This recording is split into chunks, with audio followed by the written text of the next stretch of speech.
F'dibattitu fil-programm bla rispetti fuq ix-xandir nazzjonali, is-Segretarju Parlamentari Glenn Bedingfield ta' rendi konċar tal-ħidma tal-Gvern fil-qasam tal-immaniġġjar tal-iskart u r-riżultati konkreti li nkisbu waqt li għadhom isiru iżjed investimenti fis-settur. Fl-istess kien l-Oppożizzjoni Nazzjonalista li fl-istess dibattitu kienet rappreżentata mill-kelliema Borġ Bonello mhux biss ittantat tieħu kredtu tat-TTIP fl-aħħar snin, iżda wkoll issuġġeriet li l-Gvern jinjora proċeduri legali fil-proġetti nazzjonali. Waqt li tratta kif inbidlet il-mentalità tal-poplu f'dan ir-rigward u hawn iżjed kuxjenza dwar ir-responsabilità kollettiva fil-ħarsien tal-ambjent, Bedingfield semma l-investimenti li għadhom qed isiru biex il-pajjiż jimxi l quddiem b'mod sostenibbli.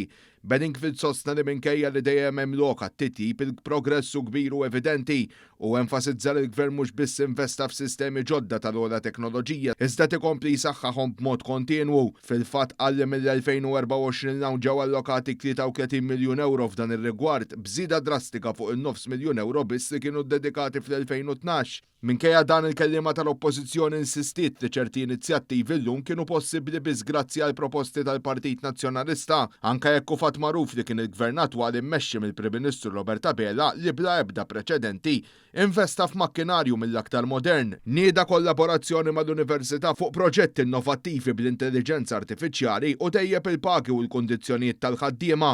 Ma dan ukoll introduċa soluzzjonijiet prattiċi bħal ġbir ta' fdiex kemm vojta fis-sistema tal-BCRS favur persuni vulnerabbli.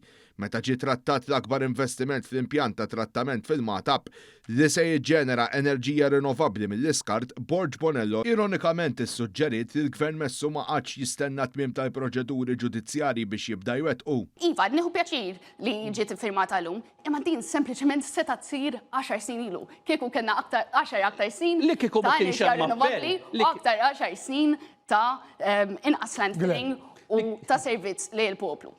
Dan anke jekk il-Partit Nazzjonalista nnifsu għamel ħiltu kollha biex jagħmel il-bsatem fir-roti għal proġett inkluż fil-kawżi ġudizzjarji.